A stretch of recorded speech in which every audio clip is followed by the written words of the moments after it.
तो लास्ट विडियोनी अंदर આપણે ન્યુક્લિયોટાઇડ અને ન્યુક્લિયોસાઇડની વાત કરી હતી। ન્યુક્લિયોટાઇડ અને ન્યુક્લિયોસાઇડની અંદર બંનેની અંદર નાઇટ્રોજન બેઝનો ઉપયોગ થાય છે, એ આપણે આગળના તફાવતની અંદર ભણી ચૂક્યા। ન્યુક્લિયોટાઇડ અને ન્યુક્લિયોસાઇડના તફાવતમાં આવું ભણી ચૂક્યા। તો અહીંયા આપણે વાત કરીશું નાઇટ્રોજન બેઝની। તો નાઇટ્રોજન બેઝ, તો નાઇટ્રોજન બેઝના બે પ્રકાર છે,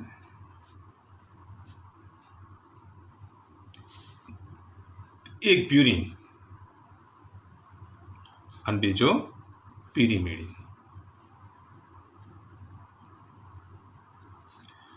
हवे आपणे प्यूरिन और पिरिमिडिन वच्चेनो तफावतनी वात करीशुं, जे मोस्ट टाइम प्रश्न है। तो प्यूरिन अने पिरिमिडिन, प्यूरिन अने पिरिमिडिन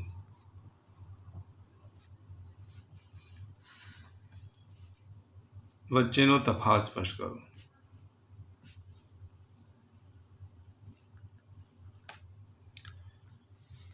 तो प्यूरिन अने पिरिमिडिन नो आपणे तफावत लखीए।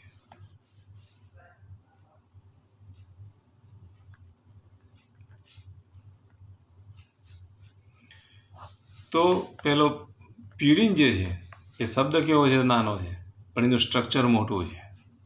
જ્યારે પિરિમિડિન શબ્દ કેવો છે? મોટો છે, પણ એનું સ્ટ્રક્ચર કેવું છે? નાનું છે। તો પ્યુરિનની અંદર આટલું યાદ રાખો, પ્યુરિનમાં એક એક્ઝોસ અને બીજી પેન્ટોઝ રિંગ હોય છે, જ્યારે પિરિમિડિનમાં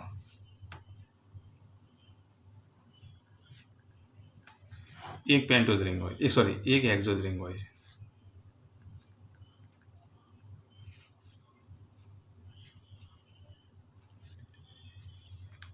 એટલે અહીંયા હાઇડ્રોકાર્બનની બે રિંગો જોવા મળે, આ એક રિંગ અને આ બીજી રિંગ, આવી બે रिंगो જોવા મળે। જ્યારે આની અંદર જો આપણે એનું રિંગ સ્ટ્રક્ચર દોરીએ તો આ એક જ હાઇડ્રોકાર્બનની રિંગ જોવા મળશે। તો આ જે આ અણુ જે છે પ્યુરિનનો અણુ છે, આ જે અણુ જે છે પિરિમિડિનનો અણુ છે। તો આનું જો આપણે સૂત્ર લખીએ, તો જો પ્યુરિનનું સૂત્ર લખીએ તો પ્યુરિનનું સૂત્ર કહીએ તો C5H4N4। પિરિમિડિનનું સૂત્ર યાદ રાખવાનું, પિરિમિડિનનું સૂત્ર છે C4H4N2। તો પ્યુરિનનું સૂત્ર કયું યાદ રાખવાનું? તો C5H4N4। પિરિમિડિનનું સૂત્ર કયું યાદ રહેશે? C4H4N2। તો આમાં હાઇડ્રોકાર્બનની બે રિંગો, પ્યુરિનમાં હાઇડ્રોકાર્બનની બે રિંગ અને નાઇટ્રોજનના 4 અણુઓ હોય છે।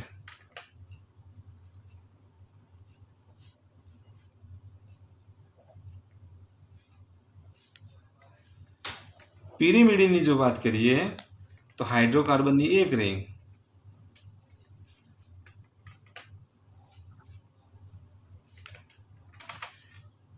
અને નાઇટ્રોજનના બે અણુઓ હોય છે।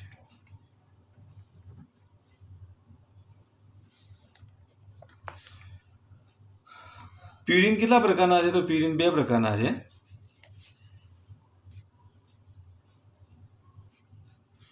એક એડિનિન,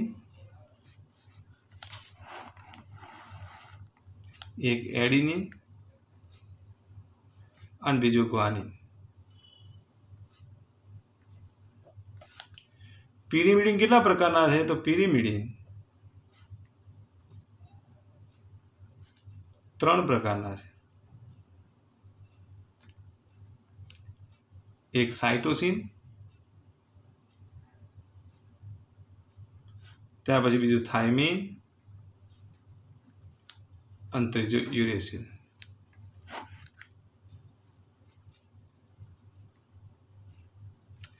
તો પિરિમિડિનના કેટલા પ્રકાર છે? તો પિરિમિડિનના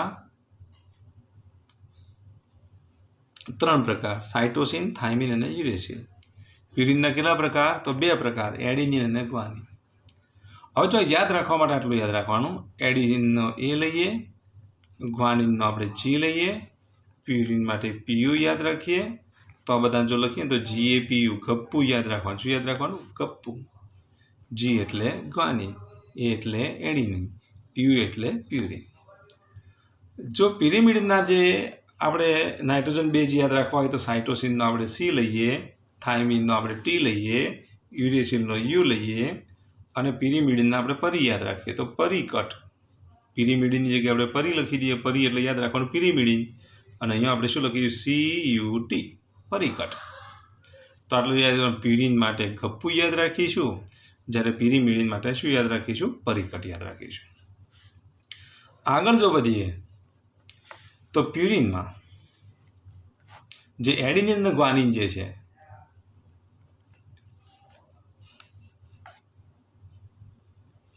એ સમજ જોવા મળે તો DNA અને RNA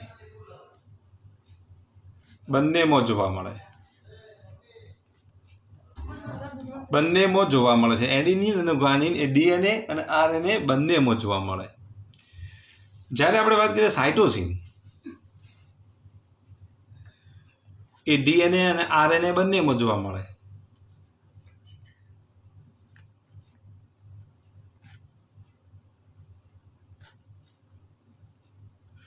પરંતુ થાઇમિન એ માત્ર DNAમાં જોવા મળે. અને વાત કરીએ યુરેસિલની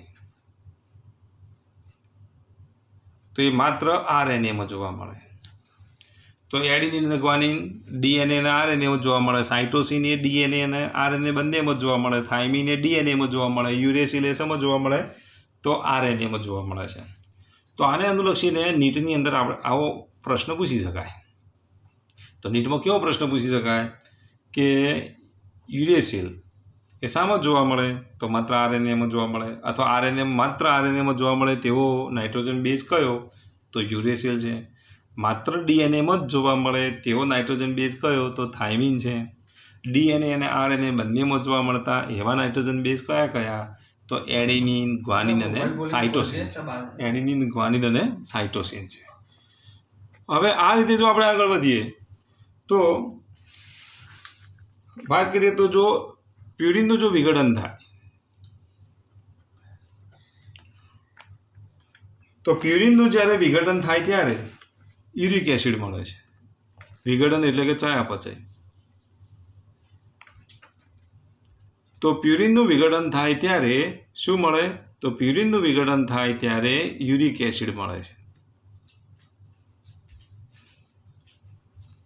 તો એ રીતે જો આપણે વાત કરીએ તો પિરિમિડિનનું જ્યારે વિઘટન થાય ત્યારે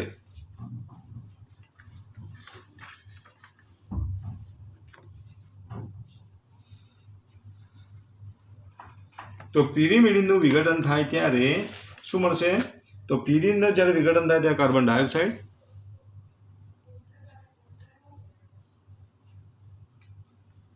ત્યાર પછી બીટા એમિનો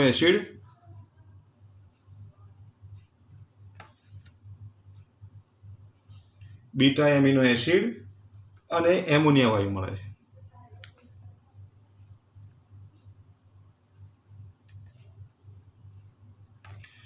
હજુ આપણે આગળ લખીએ તો પ્યુરિનમાં પાણીમાં દ્રાવ્ય છે. તો પ્યુરિન એ પાણીમાં દ્રાવ્ય છે. પિરિમિડિન એ પાણીમાં અદ્રાવ્ય છે.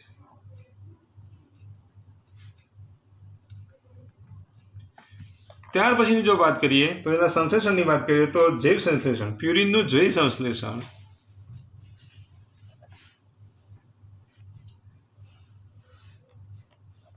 તો યકૃતમાં થાય, લીવરમાં થાય છે. શામાં થાય છે? યકૃતમાં.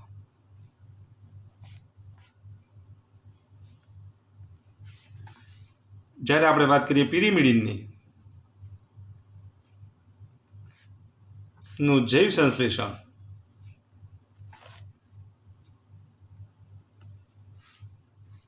જુદી જુદી પેશીઓમાં થાય છે.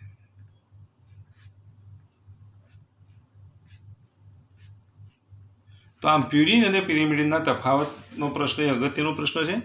તેમાંથી ઘણા બધા જેમાંથી ઘણા બધા નીટમાં પૂછાય એવા પ્રશ્નો મળી રહ્યા હોય. તો આ પ્રશ્ન તમારે તૈયાર કરી દેવાનો.